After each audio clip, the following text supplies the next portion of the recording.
Hello everyone, कैसे हैं आप सब लोग। और आज हम यूनिट 1 का पार्ट 2 डिस्कस करने वाले हैं, हिस्ट्री ऑफ इंडिया का। ये न्यू सिलेबस के अकॉर्डिंग है, जो MPPSC 2024 में नया सिलेबस ऐड हुआ है।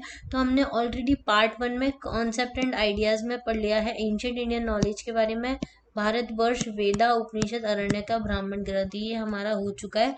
अगर आपने ये वीडियो नहीं देखा है तो MPPSC 2024 का प्लेलिस्ट बना हुआ है, वहां से जाके चेकआउट कर सकते हैं।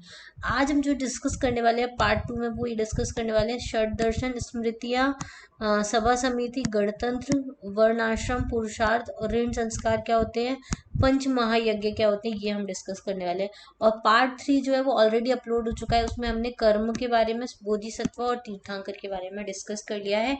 ये पूरा सिलेबस जो है वो MPPSC के अकॉर्डिंग है, तो इस वीडियो को आप ज़रूर देखिएगा। और इसमें आपको MPPSC स्पेसिफिक जो इम्पॉर्टेंट चीज़ें हैं वो हम लोगों ने इंक्लूड की हैं, क्योंकि लास्ट टाइम बचा है, ज़्यादा आपके पास टाइम नहीं है रिवीजन का, तो आप यहाँ से कर सकते हैं, ये आपको काफ़ी ज़्यादा हेल्प करेगा। तो सबसे पहले हम स्टार्ट करते हैं षड दर्शना से। तो षड दर्शन क्या होते हैं, ये एक थीस्टिक फिलोसफी है।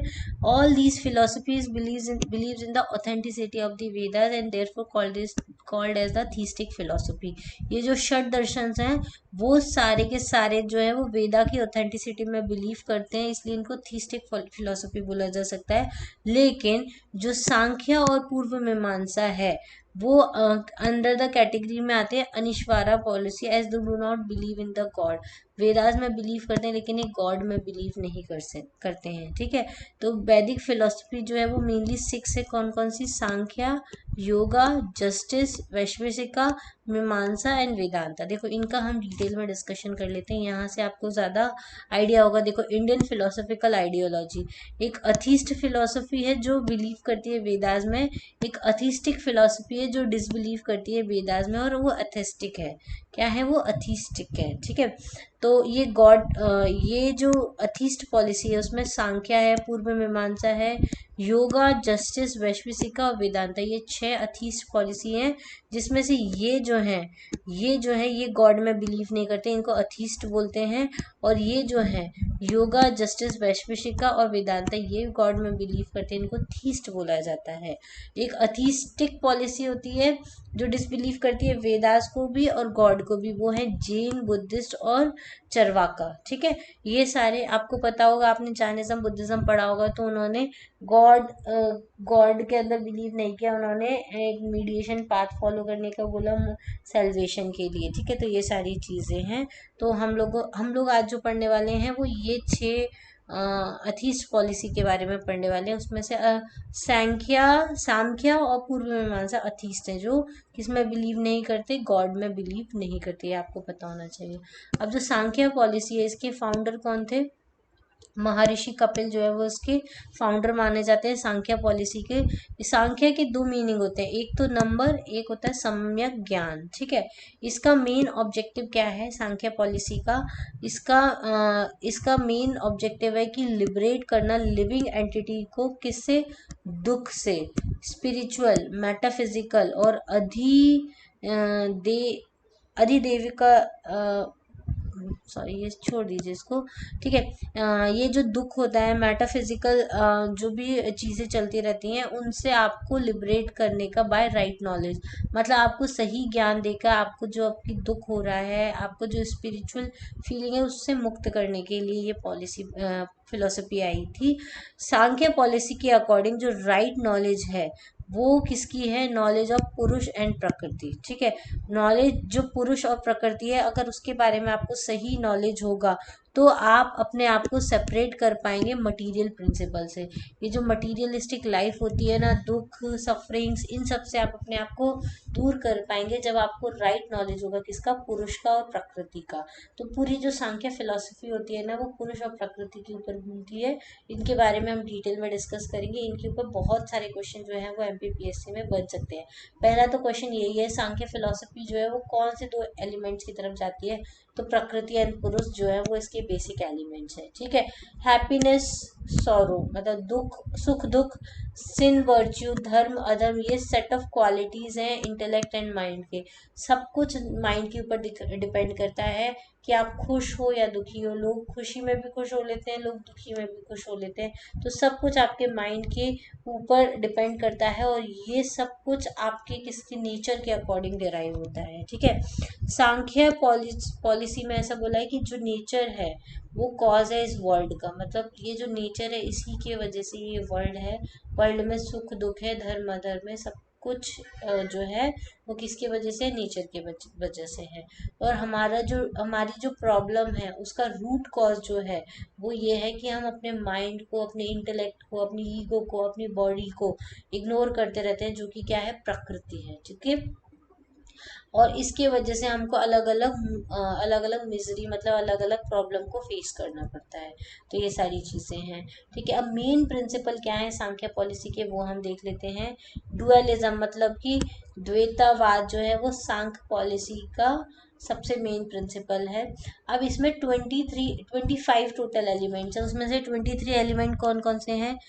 एक तो महाबुद्धि, दूसरा ईगो, तीसरा मत्र, ठीक है, फिर है पंच महाभूता, फिर है पंच ज्ञानेन्द्री, फिर है पंच कामिनी और मन। ठीक है, ये तो 23 हो गए। 23 कैसे हुआ है? एक तो मन, फिर 5 5 10 15 20, 20 ये हो गए, और ये मन 21, और ईगो 22, और महा 23, ये 23 हो गए। ये 23 एलिमेंट्स है 25 में से। बाकी के जो 2 एलिमेंट्स है वो है प्रकृति एंड पुरुष। ठीक है, समझ में आया? कितने एलिमेंट्स है? सांख्य फिलोसफी में ये पूछा जा सकता है, तो 25 एलिमेंट्स है, उसमें नाम पूछे जा सकते हैं। तो याद रखना है, महा, ईगो, पंच तन्मात्र, फिर पंच महाभूता, पंच ज्ञानेन्द्रिय, पंच कामिनी, ठीक है, और मन। ये 23 हैं, ये आपको याद हो जाएंगे इजीली, एक दो बार आप पढ़ोगे तो। अगर आपको इसका पीडीएफ चाहिए तो आप क्या कर लीजिए, सिविल सिग्नल करके टेलीग्राम चैनल है, आप वहाँ चले जाइए, वहाँ पे आपको बहुत सारे पीडीएफ जो है वो एमपीपीएससी से रिलेटेड मिल जाएंगे। क्लियर? तो प्रकृति एंड पुरुष जो है वो उसकी 2 अलग बेसिक एलिमेंट है। अब in this the origin of the world has been accepted from these 2 things. जो हमारा वर्ल्ड का ओरिजिन हुआ है वो 2 चीज़ों से हुआ है, वो है प्रकृति एंड पुरुष। ठीक है, ये 2 बहुत बेसिक एलिमेंट है, ये सांख्य फिलोसफी में बताया है। अब सबसे पहले हम प्रकृति की बात करते हैं कि प्रकृति का आइडिया क्या है। प्रकृति जो है वो ओरिजिनल कॉज ऑफ क्रिएशन है, मतलब प्रकृति जो है उसी की वजह से सब कुछ क्रिएट हुआ है। प्रा मतलब होता है प्री एग्जिस्टेंट, और कृति मतलब होता है क्रिएशन, मतलब कि जो one that existed before this creation who has created this creation, मतलब जो पहले से ही यहाँ पे एग्जिस्ट करता था। प्री एग्जिस्टेंट, प्रकृति मतलब पहले से एग्जिस्ट करता था, उसी ने सब कुछ क्रिएट किया है। तो जो प्रकृति है उसी ने सबको क्रिएट किया है, चाहे ह्यूमन बीइंग्स हो, चाहे एनिमल्स हो, चाहे प्लांट्स हो, चाहे लाइफ हो, ये सब कुछ किसने क्रिएट किया है? प्रकृति ने। और तो जो क्रिएट कर रहा है वो कौन है? नेचर, नेचर ही क्रिएट कर रहा है। अब ये जो प्रकृति है इसकी क्वालिटीज क्या है? ये एक एब्सोल्यूट एंड परमानेंट है। प्रकृति permanent, there is no reason for it because it is the source of all action. इसी की इस वजह से सारे एक्शंस चलते हैं। हम बोलते हैं ना, प्रकृति के बिना एक पत्ता भी नहीं हिल सकता। जब तक पृथ्वी नहीं जब तक भगवान नहीं चाहता, भगवान मतलब प्रकृति, नेचर, जब तक नेचर नहीं चाहेगा तब तक एक पत्ता भी नहीं हिल सकता। तो सारे एक्शंस का सोर्स कौन है? प्रकृति है। ठीक है, 3 क्वालिटीज होती है नेचर की, एक होती है सत्व, एक होती है राज, और एक होती है तमा। ठीक है, ये आपसे पूछा जा सकता है। ये तीनों इक्विलिब्रियम में चलती हैं, तभी नेचर अच्छे से काम करता है। सत्व मतलब होता है ट्रुथ, लाइट एंड प्योरिटी। राज मतलब होता है क्रियाशीलता, चीजों में क्रियाशीलता, मतलब मोशन रहेगा। ताम मतलब स्थिरता, स्थिरता मतलब indicators of the obstruction and attachment. ये जो तीनों हैं, सत्व राज ताम, ये इंडिकेट करते हैं कि कहाँ पे ऑब्स्ट्रक्शन होगा और कहाँ पे अटैचमेंट होगी। ठीक है, the form of an object is determined according to the dominant of these 3 qualities. किसी भी ऑब्जेक्ट का फॉर्म जो है वो डिपेंड करता है कि उसमें क्या चीज डोमिनेटिंग है। अगर कोई सत्य की तरफ ज्यादा है तो वो सत्य आत्मा है, कि कोई क्रियाशील है तो वो एक्टिव है, कोई स्थिर है तो वो, हर चीज का डोमिनेंस जो है वो उसकी क्वालिटी डिफाइन करता है। ठीक है, जैसे हम बोलते हैं ना, नेचर डिफाइन करता है। कोई ज्यादा बोलता है तो हम उसको बोलते हैं हंसमुख है, कोई एकदम चुप चुप रहता है तो हम इसको बोलते हैं कि इंट्रोवर्ट है। तो इस तरीके से उसका जो बिहेवियर होगा वो इन तीनों में से ही होगा, और उसी की अकॉर्डिंग जो भी डोमिनेट होगा वो उसकी क्वालिटी होगी। ठीक है, समझ में आया? तो ये क्वालिटी ऑफ प्रकृति डिसाइड करती है। अब दूसरा इम्पोर्टेंट एलिमेंट है पुरुष। ठीक है, ये सेकंड में मेन इम्पोर्टेंट है। पुरुष मतलब होता है सोल, सोल मतलब आत्मा। It's form is eternal and the pure consciousness. ठीक है, ये बिल्कुल एटर्नल है, मतलब सोल मतलब आत्मा बिल्कुल एटर्नल है, भगवान। Consciousness is the nature of the soul. ठीक है, जो आत्मा होती है उस कॉन्शियसनेस उसमें होती है, और ये हमेशा soul always remains as knower. ठीक है, सोल हमेशा जानी जाती है। अब ये पुरुष होते हैं। पुरुष में एक्चुअली क्या होता है, पुरुष जो होता है वो एकदम प्योर है, सोल है, और वो उसको किसी चीज से मतलब नहीं होता है। जो सब कुछ करती है वो प्रकृति करती है। पुरुष just a Spectator of this development bye remaining outside the periphery. पुरुष सिर्फ देख रहा है कि कैसे डेवलपमेंट हो रहा है। It is neither cause nor the effect. ये ना तो कॉज डालता है, ना ही इसके वजह से कोई इफेक्ट होता है। प्रकृति इज द ओनली रीजन, मतलब जो नेचर होता है वही क्रिएट कर रहा है, वही सबको एक्शन में लेके आ रहा है, वही सबको स्थिर कर रहा है। तो जो भी कुछ है वो प्रकृति है। तो जो इंटेलिजेंस है, ईगो है, सबटल एसेंस है, वो cause and effect, while the five elements and minds are effect only. ठीक है, तो जो भी इंटेलिजेंस है, ईगो है, सबटल्स है, वो सब एसेंस है इस कॉज की, इस इफेक्ट के, जबकि जो other five elements of minds है वो इफेक्ट होते हैं सबसे। तो मतलब कि ले देके सब कुछ करता धरता कौन है, प्रकृति है, और पुरुष जो है वो कौन है, स्पेक्टेटर्स है। ठीक है, अब जो सांख्य रिलीजन है वो किसको सपोर्ट करता है, पॉलीथिज्म को सपोर्ट करता है, जिसके वजह से soul not one but many. उसके अकॉर्डिंग, पॉलीथिज्म के अकॉर्डिंग, सोल एक नहीं होती, आत्मा एक नहीं है, आत्मा बहुत सारी है। हर लिविंग बीइंग के अंदर अपनी एक आत्मा होती है। Thus where there is one nature there are many soul. ठीक है, नेचर एक है, प्रकृति एक है, लेकिन सोल बहुत सारी है। समझ में आया? प्रकृति एक है जिसमें बहुत सारा जिसमें ये नेचर है, पूरा सब कुछ क्रिएशन हो रहा है, प्रकृति एक है, उसने क्रिएट किया है। लेकिन पुरुष पुरुष बहुत सारे हैं, सोल बहुत सारी है, आत्मा बहुत सारी है। ये सांख्य पॉलिसी बोलती थी। तो आपको इतना अभी समझ में आ गया होगा, ज़्यादा आपको डीप में नहीं जाना है, आपको सिर्फ ये याद रखना है सांख्य पॉलिसी में दो बेसिक एलिमेंट है, पुरुष एंड प्रकृति। उनके आइडिया आपको पता होना चाहिए। प्रकृति नेचर है, पुरुष सोल है। ठीक है, सब कुछ कौन करती है, प्रकृति करती है, पुरुष सिर्फ क्या करता है, स्पेक्टेटिंग करता है। ठीक है, ये आपको समझ में आ गया होगा। अब योगा फिलॉसफी जो सेकंड हम लोगों का है वो है yoga philosophy. Practical aspect, yoga जो है वो प्रैक्टिकल एस्पेक्ट है सांख्य फिलॉसफी का। इसका जो ओरिजिनेटर है उनको कंसिडर किया जाता है महर्षि पतंजलि ने, इनको ओरिजिनेट किया जाता था। योग सूत्र जो है एक बुक, इनकी टेक्स्ट, उसमें इस फिलॉसफी के रूट्स लिखे हुए हैं। योगा का लिटरली मतलब क्या होता है, union of soul with the god, मतलब हमारी जो आत्मा है उसको भगवान से मिलाने का एक रास्ता है योग के थ्रू, मेडिटेशन के थ्रू। ठीक है, पतंजलि ने डिस्क्राइब किया है yoga as the spiritual effort made to attain perfection by establishing control over the body, senses and the mind. आपने अगर कभी अपनी लाइफ में योगा किया होगा तो आपको पता होगा कि एक स्पिरिचुअल एफर्ट होता है जिसमें आपको क्या करना है, अपनी बॉडी को, अपने सेंसेस को, अपने माइंड को कंट्रोल करना है, और उसमें परफेक्शन अटेन करने की कोशिश की जाती है। जैसे कि हम वो करते हैं, कपाल भाती करते हैं, अनुलोम विलोम करते हैं, इसमें सब में क्या कर रहे हैं, बॉडी को और अपने सेंसेस को और अपने माइंड को कंट्रोल कर रहे हैं। ठीक है, इसमें ये एक फिलॉसफी होती है जिसमें along with 25 elements propounded by the Samkhya, existence of god has also been accepted. ये जो फिलॉसफी है योगा में, उसमें जो 25 एलिमेंट्स हैं जो सांख्य में बताए हुए थे, महा, ईगो, मन, और वो पंच ज्ञानेंद्र, पंच महाभूता, ऐसे करके 25 एलिमेंट्स जो है उन सबको एक्सेप्ट किया है। लेकिन इसने एक और चीज़ को एक्सेप्ट किया है, वो है एग्जिस्टेंस ऑफ गॉड, जो सांख्य फिलोसफी ने एक्सेप्ट नहीं किया था। सांख्य फिलोसफी सिर्फ और सिर्फ पुरुष एंड प्रकृति में बिलीव करती है, वो गॉड में बिलीव नहीं करती है। उनके अकॉर्डिंग प्रकृति सबको चला रही है, और पुरुष जो है वो सोल है जो सब कुछ देख रही है। लेकिन योगा फिलोसफी में भगवान के एग्जिस्टेंस को भी माना है। योग सूत्र में जो है वो बोला है कि cessation of mindfulness is called yoga. ठीक है, जो माइंडफुलनेस होती है, मतलब जो माइंड में चीजें चलती रहती हैं उसको आप सीड कर देते हैं, उसको हटा देते हैं, उसी को हम, उसको हटाना, माइंड को रिलैक्स करना, उसी को हम क्या बोलते हैं, योगा बोलते हैं। ये योगा फिलोसफी है, इसमें गॉड में बिलीव करते हैं, ये आपको याद रखना है। ओके, अब नेक्स्ट फिलोसफी है वो है न्याय फिलोसफी, जिसको हम जस्टिस फिलोसफी भी बोलते हैं।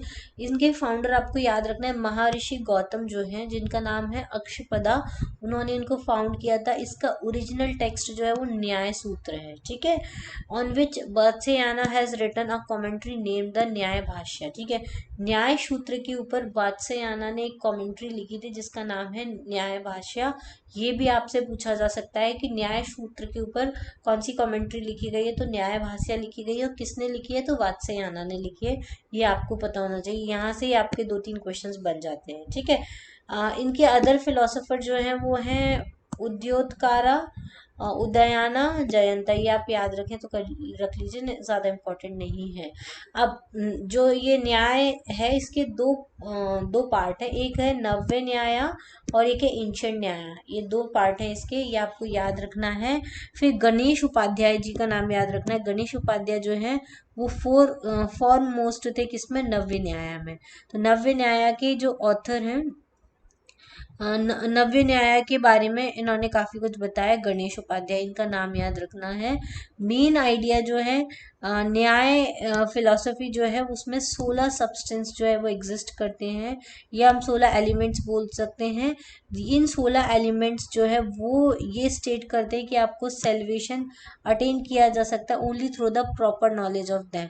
मतलब ये 16 चीज़ों की अगर आपको नॉलेज होगी तभी आप जो है वो मोक्ष की प्राप्ति कर सकते हो ना। इसमें पहला है means of valid knowledge, object of valid knowledge, doubt के बारे में पता होना चाहिए, पर्पस क्या होता है, एग्जाम्पल क्या होता है, कंक्लूजन क्या होता है, कंस्टिट्यूएंट्स ऑफ सिलोजिज्म क्या होता है, आर्ग्यूमेंटेशन क्या होता है, असर्टेनमेंट क्या होता है, डिबेट क्या होता है, डिस्प्यूटेशन क्या होता है, डिस्ट्रक्टिव क्रिटिसिज्म क्या होता है, फॉलेसी क्या होता है, क्यूबल क्या होता है, रिफ्यूटेशंस क्या होता है, और पॉइंट्स ऑफ ओपोनेंट डिफीट क्या होता है। ये 16 मेन सब्सटेंसेस है या मेन एलिमेंट्स है, ये आपको याद रखने हैं, ठीक है।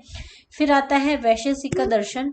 ये किसने स्टार्ट किया था, महर्षि कन्नड़ जो है, उनको इनका ओरिजिनेटर बोला जाता है इस फिलोसफी का। Who is also known by the name Kanabhuk, Uluka और कश्यप, ठीक है। जो महर्षि कन्नड़ है उनको कानबुक के नाम से, उलूक के नाम से और कश्यप के नाम से भी जाना जा सकता है। इसमें उनकी जो एक सूत्र है जिसका नाम है वैश्विक का सूत्र, ये बेसिक ऑथेंटिक टेक्स्ट मानी जाती है इस फिलॉसफी का। वैश्विका जो है वो कॉम्प्लीमेंट्री फिलॉसफी है किसकी, न्याय की। जो न्याय है उसी की कॉम्प्लीमेंट्री है। ये दोनों ही ऑब्जेक्टिविस्ट हैं। Idea regarding soul salvation of God both are almost similar. दोनों में जो सोल का आइडिया है, सैल्वेशन का आइडिया है और गॉड का जो आइडिया है, दोनों में सिमिलर है। किस किस में, न्याय में और वैशेषिका में। तो ऐसा पूछा जा सकता है कौन सी 2 फिलोसफी जो कॉम्प्लीमेंट्री है एक दूसरे की, तो न्याय और वैशेषिका जो है वो एक दूसरे की कॉम्प्लीमेंट्री है, ठीक है। न्याय में कितने एलिमेंट्स बताए थे, 16 एलिमेंट्स बताए थे जिससे आपको लिबरेशन मिल सके। वैशेषिका फिलोसफी में 7 एंटिटीज बताई गई हैं। कौन कौन सी, द्रव्य, गुण, कर्म, सामान्य, विशेष, फिर समावय और अभाव है, ठीक है। इसमें से जो फर्स्ट 6 है उनको भाव पदार्थ बोलते हैं, और जो लास्ट 1 है उसको अभाव पदार्थ बोलते हैं, ठीक है। तो ये याद रखना है। 7 एंटिटीज हैं जिसमें से पहली जो 6 हैं, द्रव्य, गुण, कर्म, सामान्य, विशेष और समव्य, ये जो 6 हैं उसको भाव पदार्थ बोलते हैं, और जो लास्ट वाली है 7वीं अभाव, उसको हम अभाव पदार्थ बोलते हैं, ठीक है। ये आपको याद रखनी है किसमें, वैशेषिका में। अब देखो मीमांसा के बारे में देखते हैं। तो मीमांसा पॉलिसी जो है उसकी फिलोसफी जो है, सॉरी, उसके 2 पार्ट्स हैं, एक है कर्म कांड और एक है ज्ञान कांड, ठीक है। जो भी स्पेसिफिक डिटेल्स है वैदिक रिचुअल्स की वो ब्राह्मण टेक्स्ट में दी हैं और ज्ञान कांड में दी है, इज प्रेजेंटेड इन उपनिषद, ठीक है। ज्ञान कांड जो है वो उपनिषद में प्रेजेंट किया गया है, प्रेजेंटेड इन उपनिषद, ठीक है। मीमांसा ऑल्सो नोन एज द पूर्व मीमांसा, ये जो मीमांसा है उसको पूर्व मीमांसा के नाम से जाना जाता है, और ये जो है वो सिग्निफिकेंस बताता है किसका, वैदिक रिचुअल्स का, ठीक है। ये वैदिक रिचुअल्स का पूरा सिग्निफिकेंस बताता है, कौन सा, पूर्व मीमांसा, ठीक है। This opinions considers Veda as a indestructible and the eternal. ये ऐसा मानते हैं, पूर्वी मीमांसा जो है वो मानता है कि वेदा जो है वो इंडिस्ट्रक्टिबल है, उनको कभी डिस्ट्रक्ट नहीं किया जा सकता, वो वो एक एटर्नल पावर है, ठीक है, ये ऐसा बोलते हैं मीमांसा वाले। फिर उपनिषद और वेदांता जो होते हैं उनको हम उत्तरी मीमांसा बोलते हैं, because instead of rituals knowledge is discussed in them. क्योंकि उपनिषद और वेदांता जो है उनमें सिर्फ और सिर्फ रिचुअल्स के बारे में बात नहीं की है, नॉलेज और फिलोसफी के बारे में डिस्कस किया गया है। जबकि जो वेदास हैं उन लोग उसमें क्या है, रिचुअल्स के, वेदास और ब्राह्मणास इन दोनों में रिचुअल्स के बारे में डिस्कस किया। ये हमने पार्ट 1 में भी देखा था जब हमने वेद, उपनिषद, ब्राह्मण और अरण्यकास पढ़ा थे, तो उनमें चारों में डिफरेंस क्या है ये हमने अच्छे से देखे थे। तो मीमांसा में जो पूर्वी मीमांसा है वो वैदिक रिचुअल्स के बारे में बताती है, और उत्तरी मीमांसा जो है वो उपनिषद और वेदांता के बारे में बताती है, जिसमें नॉलेज के जो वेद में जो नॉलेज लिखा हुआ है उसके बारे में डिस्कशन किया गया है, ठीक है। अब जो पायोनियर है पूर्व मीमांसा के वो कौन से हैं, जैमिन्य है, जिनकी बुक है मीमांसा सूत्र। ये आपसे पूछा जा सकता है, ये बहुत इंपॉर्टेंट क्वेश्चन है कि जो पायोनियर है पूर्वी मीमांसा के वो कौन है, तो जैमिन्य है, और उन्होंने एक बुक लिखी है जिसका नाम है मीमांसा सूत्र, ठीक है। फिर एक है सभर स्वामी, कुमारिल भट्ट एंड प्रभाकर, ये अदर फिलोसोफर है मीमांसा फिलोसफी की। इतना याद रखना है आपको। बाद में ये सारी जब फिलोसफी हो जाएंगी तब हम एक डिटेल में डिस्कशन भी करेंगे शॉर्ट फॉर्म में कि कौन सी फिलोसफी के कौन से फाउंडर थे और उनकी इम्पोर्टेंट बुक क्या है, ठीक है। वो काफ़ी ज़्यादा आपको हेल्प कर देगा बाद में, ठीक है। अब मेन प्रिंसिपल क्या है मीमांसा के, तो प्रमाण, proof, idea, Mimamsa philosophy accept the 6 evidence means of the valid knowledge.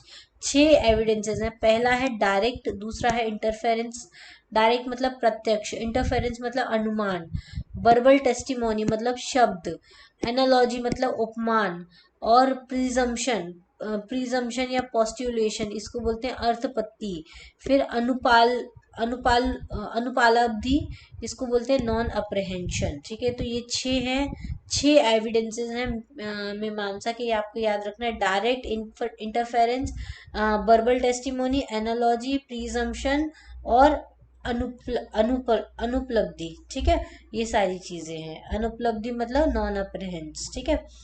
तो ये 6 आपको याद रखनी है। तो 6 मीमांसा में है, न्याय फिलोसफी में 16 है, और 7 जो है वो वैशेषिका में। ये आपको सारे एलिमेंट्स के नाम नंबर जो है वो याद होना चाहिए। अब हमारी लास्ट फिलोसफी है वो है वेदांता फिलोसफी।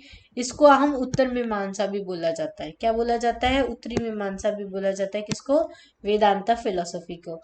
इसके जो फाउंडर हैं वो है founder, the path of the knowledge of Veda is called the Vedanta.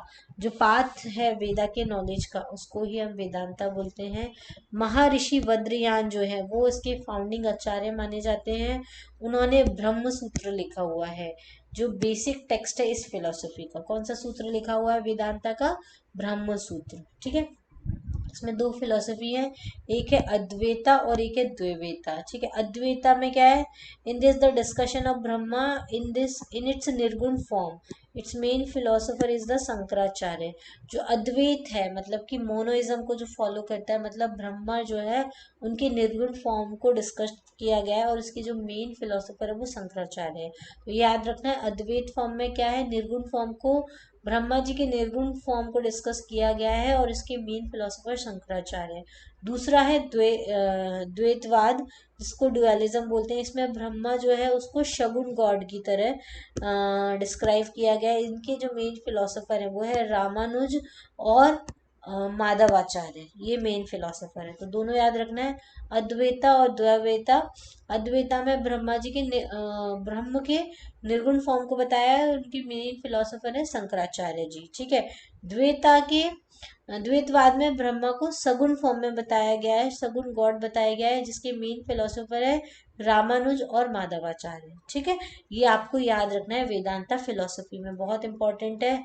महर्षि वज्रयान जो है वो इनके फाउंडर है, ये आपको याद होना चाहिए। मेजर टीचर्स ऑफ वेदांता में जो टीचर है वो है शंकराचार्य, रामानुजाचार्य, निम्बारका, माधवाचार्य, बल्लवाचार्य, ये सब नोटेबल मेजर टीचर हैं। वेदांता फिलोसफी जो है उसमें से शंकराचार्य की जो फिलोसफी है उसको अद्वैता बोला जाता है, ये अभी हम लोगों ने डिस्कस किया। रामानुजा की जो फिलोसफी है उसको विशिष्ट अद्वैता बोला जाता है। माधवाचार्य की जो फिलोसफी है उसको द्वैतवाद बोला जाता है। ये एकदम स्पेसिफिक है, ये आपको याद रखना है, इसलिए मैंने इनको इंक्लूड किया गया है। शंकराचार्य की फिलोसफी को अद्वैता, रामानुज की फिलोसफी को विशिष्ट अद्वैता, माधवाचार्य की फिलोसफी को द्वैतवाद, निम्बारका जो है उनकी फिलोसफी को द्वैतवाद 2 बार आएगा। फिर वल्लभाचार्य की जो फिलोसफी है उसको शुद्ध द्वैतवाद बोला गया है। ठीक है, तो ऐसे आप याद रख सकते हो। शंकराचार्य की तो याद ही हो गई होगी, अद्वैता।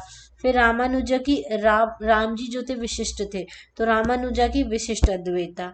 फिर माधव जी द्वैतवाद। ठीक है, माधव जी मतलब कृष्ण जी को याद रख सकते हो, तो वो देवकी के पुत्र थे, तो द्वैतवाद आप ऐसे याद रख सकते हो। फिर माधव के बाद आएंगे निम्बारका। निम्बारका में 2 बार ले लो, द्वैतवाद द्वैतवाद, द्वैतवाद है। ठीक है, फिर वल्लभाचार्य की शुद्ध द्वैतवाद। ठीक है, वल्लभ जी शुद्ध हैं, तो ऐसे शुद्ध द्वैतवाद ऐसे आप याद रख सकते हो। ये सारी की सारी जो फिलोसफी है वो इन्फ्लुएंस्ड है not only Indian philosophy but also the Hindu religion. ठीक है, हिंदू रिलीजन से भी बहुत ज्यादा इन्फ्लुएंस करती है ये सारी फिलोसफी।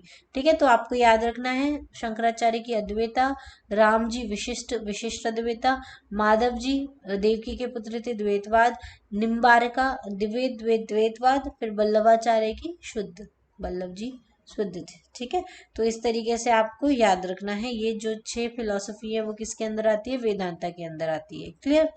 अब हम पढ़ेंगे यज्ञ और पंच महायज्ञ क्या होते हैं। ये एक बहुत इंपॉर्टेंट टॉपिक जो है वो ऐड किया गया है। यज्ञ क्या है, एक संस्कृत वर्ड है जिसका मतलब होता है सेक्रीफाइस करना या ऑफरिंग्स देना। ठीक है, सेक्रीफाइस ऑफर करना, उसको हम यज्ञ बोलते हैं। यज्ञ जो है वो हमेशा पर्पसफुल होता है। इसका गोल जो है may even be broad as maintaining the natural order of the universe. इसका मेन जो गोल होता है वो यूनिवर्स के नेचुरल ऑर्डर को मेंटेन करने के लिए किया जाता है। इसका करेक्ट एग्जीक्यूशन है कि यहाँ इसका ये जो यज्ञ होता है उसमें करेक्ट एग्जीक्यूशन होना चाहिए, किसका, रिचुअल्स का, करेक्ट प्रोनाउंसिएशन होना चाहिए मंत्रस को, तभी इसको एसेंशियल माना जाता है। मतलब कि अगर आप यज्ञ कर रहे हैं तो आप एकदम पवित्र होना चाहिए, नहा धो के आपको यज्ञ करना है। और यज्ञ करने में आपके जो रिचुअल्स हैं मतलब जो विधि है उनका सही से होना जरूरी होता है। और जो मंत्र पंडित पढ़ते हैं उनका करेक्ट प्रोनाउंसिएशन होना बहुत जरूरी होता है। ठीक है, ये इसको यज्ञ बोला जाता है।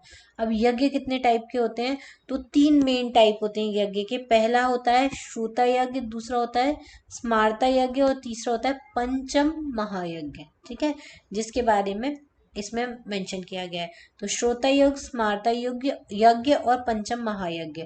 अब इन तीनों में क्या डिफरेंसेस होते हैं वो हम अच्छे से डिटेल में देख लेते हैं। ये बहुत पूछा जा सकता है, इसके चांसेस बहुत ज्यादा हैं। तो सबसे पहला यज्ञ होता है श्रोता यज्ञ। जो वैदिक यज्ञ होता है उसी को हम श्रोता यज्ञ बोलते हैं। वैदिक आर्यंस जो है वो अग्नि को माउथ बोलते थे गॉड का, इस वजह से वो अग्नि को ऑफरिंग्स देते थे। जो भी उनको भगवान को चढ़ाना होता था वो अग्नि में मतलब यज्ञ में डालते थे। Many people also did not like the animal sacrifices given in the यज्ञ। ठीक है, अब ये जो श्रोता यज्ञ होते थे, वैदिक यज्ञ होते थे, इनमें एनिमल का सेक्रीफाइस किया जाता था जो बहुत सारे लोगों को पसंद नहीं आता था। तो इसकी वजह से एक दूसरा यज्ञ चालू हुआ जिसको बोलते थे स्मार्ता यज्ञ। स्मार्ता यज्ञ मतलब Smriti also oppose the violence of the Vedic yagya. जो वायलेंस होता है वैदिक यज्ञ में उसका अपोज करती थी स्मृतिज। इसलिए स्मृतिज ने नया यज्ञ स्टार्ट किया जिसमें कोई एनिमल सेक्रीफाइस नहीं होगा, सिर्फ रिचुअल्स होंगे और मंत्र होगा। उसको हम बोलते थे स्मार्ता यज्ञ। ठीक है, इसके स्मृति के द्वारा जो यज्ञ स्टार्ट किया गया जैसे मनुस्मृति। अभी हम पढ़ेंगे आगे स्मृति के बारे में, तब आपको काफी कुछ जानने को मिलेगा। अब ये जो स्मार्ता यज्ञ होते हैं वो परफॉर्म किए जाते हैं in the name of different God's. जो अलग अलग भगवान है जैसे कि रुद्र यज्ञ हो गया, सूर्य यज्ञ हो गया, विष्णु यज्ञ हो गया, इंद्र यज्ञ हो गया, गायत्री यज्ञ हो गया। इन सारे यज्ञ जो भगवान के नाम पे किए जाते हैं उनको हम स्मार्ता यज्ञ बोलते हैं। फिर श्रोता यज्ञ जो होते हैं वो परफॉर्म किए जाते हैं in the desire of the fruit. ठीक है, मतलब कि कुछ फल की प्राप्ति, जैसे कि अश्वमेध यज्ञ हो गया, उसमें अश्व का सेक्रीफाइस किया जाता है। तो इस टाइप के जो यज्ञ होते थे पहले उसको हम श्रोता यज्ञ बोलते हैं जिसमें पर्टिकुलर एनिमल का सेक्रीफाइस किया जा सकता है, मतलब कुछ फल की इच्छा करने के लिए। अश्वमेध यज्ञ किया जाता था कि जो राजा लोग होते थे वो करते थे, जैसे कि जहां तक उनका घोड़ा जाएगा वहां तक उनका एरिया जो है उनके अंडर में आ जाएगा। तो एक फल की इच्छा के हिसाब से श्रोता यज्ञ किया जाता था। जबकि सम्राता यज्ञ जो होता है, स्मार्ता यज्ञ जो होता है, वो सेल्फलेसली परफॉर्म किया जाता है, सिर्फ अपनी डीटी मतलब अपने भगवान को प्रसन्न करने के लिए, उनकी वर्शिप करने के लिए, उनकी पूजा करने के लिए। कोई फल की इच्छा इसमें नहीं की जाती है, उसके लिए यज्ञ किया जाता है। तो दोनों में डिफरेंस आपको समझ में आ गया होगा। श्रोता यज्ञ में एनिमल सेक्रीफाइस होता है, स्मार्ता यज्ञ में एनिमल सेक्रीफाइस नहीं होता। श्रोता यज्ञ जो होता है वो किसी फल के लिए किया जाता है, स्मार्ता यज्ञ जो है वो अपने भगवान को खुश करने के लिए किया जाता है। स्मार्ता यज्ञ में क्या होता है, भगवान के लिए यज्ञ किया जाता है, जैसे रुद्र यज्ञ, विष्णु यज्ञ, इंद्र यज्ञ, ये सारे यज्ञ होते हैं। ठीक है, तो ये दोनों में आपको डिफरेंस आई थिंक समझ में आ गया होगा। अब तीसरा जो टाइप का यज्ञ है वो है पंच महायज्ञ। अब ये क्या होता है ये आपको बहुत अच्छे से जानना है। देखो, पंच महायज्ञ में क्या होता है, वैदिक सेजेस जो मतलब जो ऋषि होते हैं, वो उन्होंने पंच महायज्ञ को स्टार्ट किया था फॉर हाउस होल्डर। अभी तक आपने जो यज्ञ देखे, श्रोता युग, सम्राता युग, ये लोग जो राजा महाराजा होते थे, बड़े बड़े जो बड़ी बड़ी जो जिसके पास प्रॉपर्टीज होती थी, अधिकतर जो राजा होते थे वो लोग ही परफॉर्म करते थे। आपने कभी पुरानी मूवीज में देखा हो, या जो ये आपने कभी रामायण महाभारत इन सब में देखा होगा कि बड़े बड़े जो राजा होते थे वो ये यज्ञ परफॉर्म कराया करते थे। उसमें मंत्र वंत्र बोलना, फिर बड़ा सा अरेंजमेंट होता था। तो हाउस होल्डर जो छोटे छोटे होते थे उनके लिए कोई यज्ञ नहीं होता था। तो ये पंच महायज्ञ जो है वो वैदिक ऋषि ने एक प्रोविजन रखा था हाउस होल्डर्स के लिए। तो हाउस होल्डर्स जो है वो खुद लिमिटेड रिसोर्सेज के साथ लिमिटेड टाइम में उनके हिसाब से इस यज्ञ को कर सकते हैं। और इन यज्ञ में no need for the animal sacrifices, इसमें एनिमल सेक्रीफाइस करने की जरूरत नहीं है। एनिमल सेक्रीफाइस जो है वो अधिकतर जो श्रोता यज्ञ होता है उनमें किया जाता था, और जो लोगों को पसंद नहीं होता था, तो जिन लोगों को एनिमल सेक्रीफाइस पसंद नहीं होता है वो ये पंच महायज्ञ कर सकते हैं। ये जो सिस्टम होता है पंच महायज्ञ का, इसमें मोर मोरालिटी होती है, स्पिरिचुअलिटी होती है, प्रोग्रेसिवनेस होती है, और अच्छे इंटेंशंस होते हैं एज कम्पेयर टू श्रोता यज्ञ। श्रोता यज्ञ मेनली जो सिंहासन होता है, सत्ता होती है, उसके लिए किया जाता था, अपना एरिया बढ़ाने के लिए किया जाता था। जैसे आपने अश्वमेध यज्ञ के बारे में, मैं अश्वमेध यज्ञ का नाम इसलिए बार बार ले रही हूँ क्योंकि रामायण में जब राम जी ने परफॉर्म किया था अश्वमेध यज्ञ, उसके लिए उन्होंने अपने घोड़े को भगाया था अपने पूरे एरिया में, जिसको लव कुश ने पकड़ा था। तो इसको आपको पता होगा अश्वमेध यज्ञ का। और घोड़े का सेक्रीफाइस नहीं देना था, उसकी जगह सोने का घोड़ा बनाया था, उसकी बलि दी गई थी। तो ये सारी चीजें थी। फिर ब्रह्म यज्ञ जो है, वो ब्रह्म यज्ञ मतलब होता है सेल्फ स्टडी करना। सेल्फ स्टडी करना, खुद से यज्ञ पढ़ना। A householder should sit in a secluded place and read religious scriptures every day. इसमें ब्रह्म यज्ञ में क्या होता है, जो भी हाउस होल्डर है वो एक सेक्युलेटेड मतलब अलग प्लेस पे बैठ सकता है, वहां पे जो रिलीजियस स्क्रिप्चर्स है उनको डेली पढ़ सकता है। और सतपथा ब्राह्मण जो है, हमने ऋग्वेद में देखा, ऋग्वेद मतलब वेदास वाले चैप्टर में देखा था कि सतपथा ब्राह्मण जो है वो यजुर्वेदा का ब्राह्मण है। ठीक है, वहां पे बताया है कि अगर आप इस यज्ञ से सेटिस्फाइड होते हो तो गॉड जो है, भगवान जो है, वो आपको लाइफ, सीमेन, प्रोटेक्शन, प्रॉस्पेरिटी, टैलेंट, रेडियंस और प्रोग्रेस देता है। तो ये ब्रह्म यज्ञ जो है वो अकेले बैठ के किया जा सकता है, इसके लिए कोई आपको बहुत बड़ा अरेंजमेंट करने की जरूरत नहीं होती है। दूसरा होता है देव यज्ञ। ये पांचों यज्ञ के नाम आपको याद होना चाहिए। दूसरा होता है देव यज्ञ, जिसमें वैदिक आर्यंस ने बोला है अगर आप नेचर के प्रति ग्रेटफुल हो तो ये यज्ञ परफॉर्म किया जाता है। वैदिक आर्यन जो थे वो हमेशा ग्रेटफुल थे, किसके लिए, नेचर के लिए। इसलिए उन्होंने जो नेचुरल पावर्स थी, जैसे कि सन हुआ है, फायर हुआ, एयर हुआ, अर्थ हुआ, इन सबको एक डिवाइन का स्टेटस दिया था, मतलब भगवान का स्टेटस दिया था। इसलिए ये देव यज्ञ परफॉर्म किए जाते हैं अपना ग्रैटिट्यूड शो करने के लिए इन भगवान के लिए। तो इनको हम देव यज्ञ बोलते हैं। फिर एक होता है भूता यज्ञ। भूता यज्ञ जो है वो बेस्ड होता है compassion towards the living beings. जो लिविंग बींग्स होते हैं उनके लिए कंपैशन शो करता है। इसमें भूता यज्ञ जो होता है उसको बलिहारन भी बोला जाता है। इसमें कोई अग्नि को आपको यज्ञ नहीं किया जाता है, बट ये जो यज्ञ होता है वो लैंड के ऊपर किया जाता है। इसमें क्या किया जाता है, पहले एक लैंड को हाथ से क्लीन किया जाता है, फिर उसमें वाटर स्प्रिंकल किया जाता है, फिर उसमें फूड रखा जाता है एनिमल्स को खाने के लिए। ये जो यज्ञ होता है इसको बलिहारन भी बोलते हैं और भूता यज्ञ भी बोलते हैं। तो इस तरीके का आपसे एग्जाम में पूछा जा सकता है कि भूता यज्ञ में क्या परफॉर्म किया जाता है, या भूता यज्ञ को एक और दूसरा क्या नाम दिया गया है, बलिहारन। या फिर एनिमल्स के लिए, लिविंग बींग्स के लिए कौन सा यज्ञ किया जाता है। या फिर ये भी पूछा जाता है ऐसा कौन सा यज्ञ है जो फायर में नहीं किया जाता है, लैंड पे किया जाता है। तो ये सारे जो क्वेश्चन है वो भूता यज्ञ से बन सकते हैं। फिर आएगा हमारा पितृ यज्ञ। हिंदू जो होते हैं वो अभी भी अपनी रिस्पेक्ट शो करते हैं अपने डेड एंसेस्टर्स के लिए। जो पुराने ओल्ड एंसेस्टर्स होते हैं, डेड एंसेस्टर्स होते हैं, उनके लिए रिस्पेक्ट देने के लिए पितृयज्ञ किया जाता है। ठीक है, in fact this is also a memorandum of gratitude that we express towards our ancestor. ये जो है वो अपना ग्रैटिट्यूड शो करने के लिए, एक्सप्रेस करने के लिए अपने एंसेस्टर के लिए किया जाता है, जिससे कि वो we have received much more than just life, जिससे कि हम अपने एंसेस्टर से अच्छे से ग्रैटिट्यूड रिसीव कर सके। तो उनके लिए ये पितृ यज्ञ किया जाता है। फिर एक होता है नृयज्ञ या फिर मनुष्य यज्ञ। It is also called the अतिथि यज्ञ। ये मनुष्य यज्ञ जो होता है उसको अतिथि यज्ञ बोला जाता है। आपको पता हो कि हमारे इंडिया में अतिथि देवो भव जो है वो बोला जाता है। तो किसी गेस्ट को वेलकम करने के लिए लविंगली और उनको फीड करने के लिए ये अतिथि यज्ञ किया जाता है। ठीक है, तो ये सारे यज्ञ होते हैं। पंच महायज्ञ जिनको बोला जाता है, पहला ब्रह्म यज्ञ बोला जाता है जिसमें खुद बैठ के किया जा सकता है। दूसरा देव यज्ञ, देवों के लिए किया जाता है। भूता यज्ञ एनिमल्स के लिए किया जाता है। पितृ यज्ञ एंसेस्टर्स के लिए किया जाता है। मनुष्य यज्ञ अतिथि यज्ञ ये अतिथियों के लिए किया जाता है। ठीक है, ये यज्ञ। अच्छा सॉरी, एक चीज मिस हो गई थी, वो मैं आपको बता देती हूँ। जो षड दर्शन थे, जो उनके 6 स्कूल थे, उनके फाउंडर और बेसिक टेक्स्ट जो है वो एक बार आप रिमाइंड कर लीजिए यहाँ पे, जिससे कि आपको अच्छा रहेगा। तो देखो, जो 6 हैं उसमें से सांख्य दर्शन जो है उसके फाउंडर थे कपिला, हमने अभी डिस्कस किया था थोड़ी देर पहले ही। और इन्हीं के जो सूत्र था, बेसिक टेक्स्ट था, वो सांख्य सूत्र था। ठीक है, योग दर्शन के पतंजलि थे और योग सूत्र था। न्याय दर्शन के अक्षपद गौतम थे और सूत्र तो न्याय सूत्र। वैशेषिका दर्शन के उलूक कनाड़ा थे। ठीक है, इनका सूत्र है वैशेषिका सूत्र।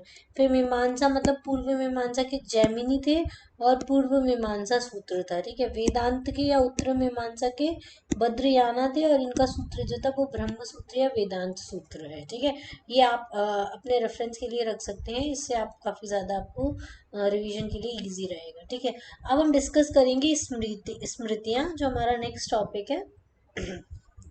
तो Hindu religious literature divided into 2 main categories. देखो, हिंदू लिटरेचर 2 मेन कैटेगरी में डिवाइडेड है। एक तो श्रुति, एक स्मृति। श्रुति मतलब जिसको सुना जाता है। ठीक है, जो सुना जाता है, जो ट्रुथ को रिवील करता है। स्मृति जिसको रिमेम्बर रखा जाता है, मतलब जिसको याद रखा जाता है, मतलब कि जिसमें ट्रुथ को रियलाइज किया जाता है। अब इसमें कौन कौन से होते हैं? इसमें होता है वेदांगा, सदर्शन, पुराण, इतिहास, उपवेद, तंत्रास, आगामाज और उपंगाज। ये सब जो है वो स्मृति के अंदर आते हैं, मतलब जिनको ये याद रखा जाता है। ठीक है, श्रुति में आते हैं वेदास। हमने पहले भी देखा था कि वेदा और ब्राह्मण जो है वो श्रुति के अंदर आते हैं, जिनको सुना जाता है। क्लियर?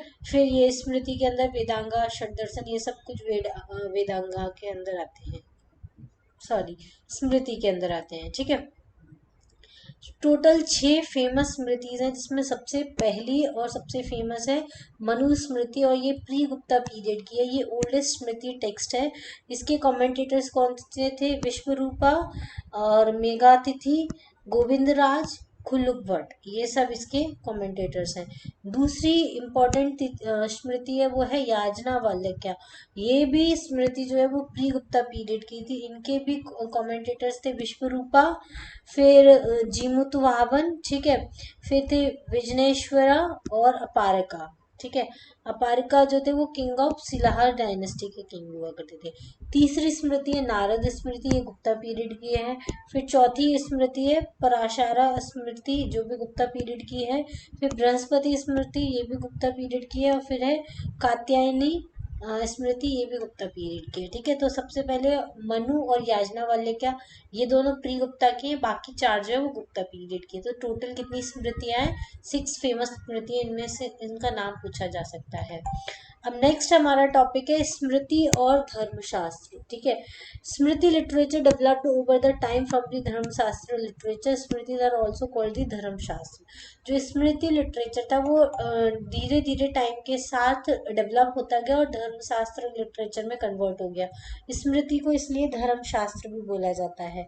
मनुस्मृति जो है, जो सबसे पहली फेमस स्मृति है जो प्री गुप्ता पीरियड में लिखी गई थी, ये मोस्ट एंशियंट एंड ऑथेंटिक है सारी स्मृतिज में। ठीक है, ये पहली स्मृति थी जिसमें पहली बार कॉन्स्टिट्यूशन की बात की गई थी हिंदू रिलीजन की और मैनकाइंड की, जिसमें सोशल लॉज जो थे वो डिस्क्राइब किए गए थे। मतलब इसके पहले कोई कॉन्स्टिट्यूशन जैसी चीज नहीं थी, कोई सोशल लॉज नहीं थे, लेकिन मनुस्मृति जो थी उसमें पहली बार मैनकाइंड के लिए सोशल लॉज डिस्क्राइब किए गए थे।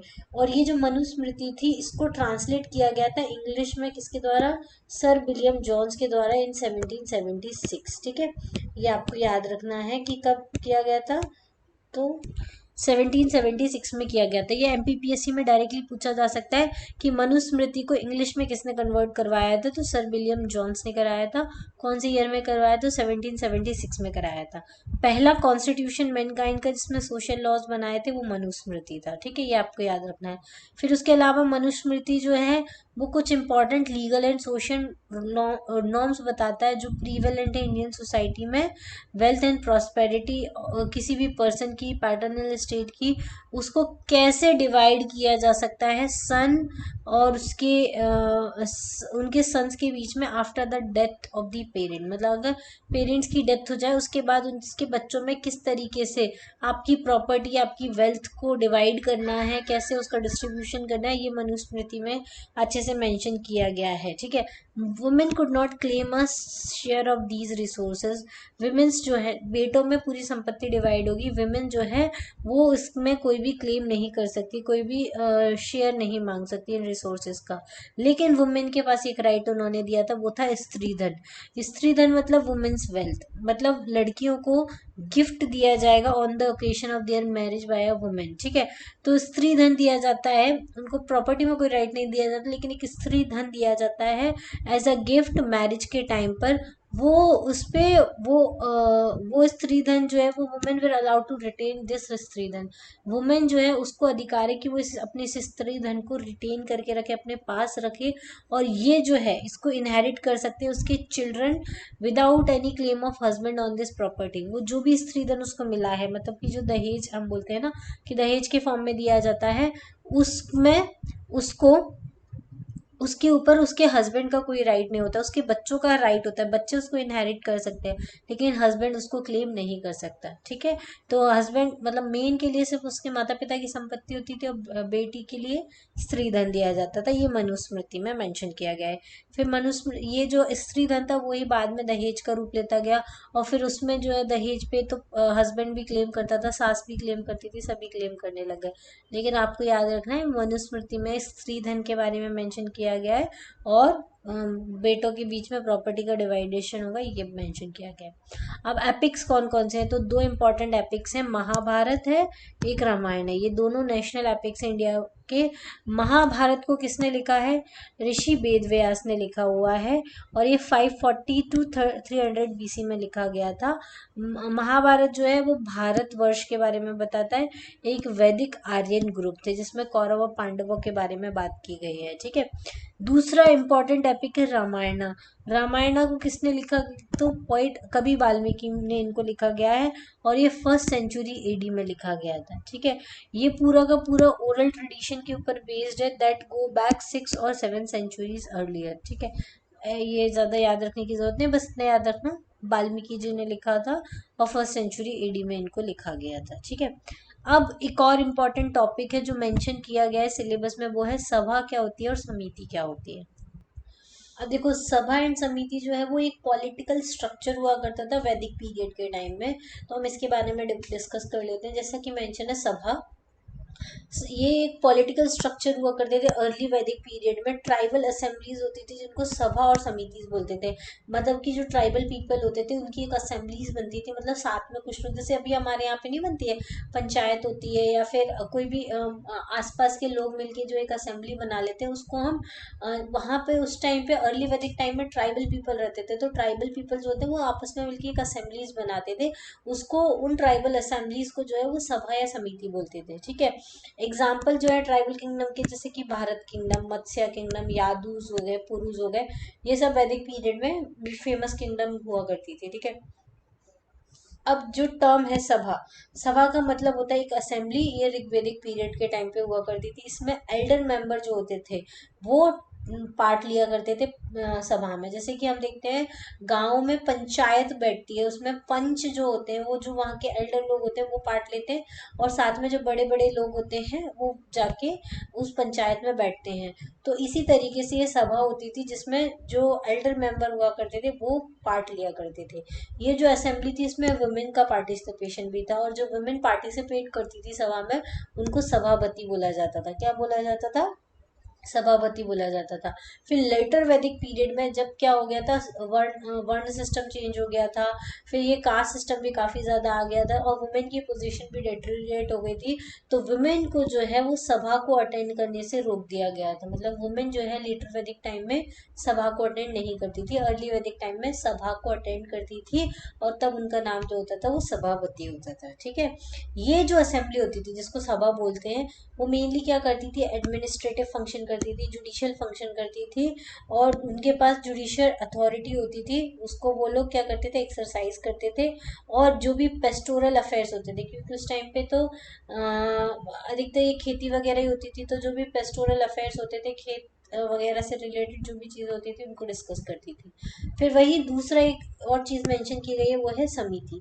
समिति क्या है? समिति भी सेम एक पॉलिटिकल ऑर्गेनाइजेशन थी और एक डिसीजन मेकिंग बॉडी थी, जिसमें वुमेन्स का पार्टिसिपेशन अलाउड नहीं था। सभा में वुमेन्स का पार्टिसिपेशन अलाउड था ऋग्वैदिक टाइम में, लेटर वैदिक में उसमें भी अलाउड नहीं था, लेकिन समिति में शुरू से ही वुमेन्स का पार्टिसिपेशन अलाउड नहीं था। इसके अलावा पॉलिटिकल बिजनेस के अलावा ये जो समिति होती थी वो फिलोसॉफिकल इश्यूज को भी डिस्कस किया करती थी।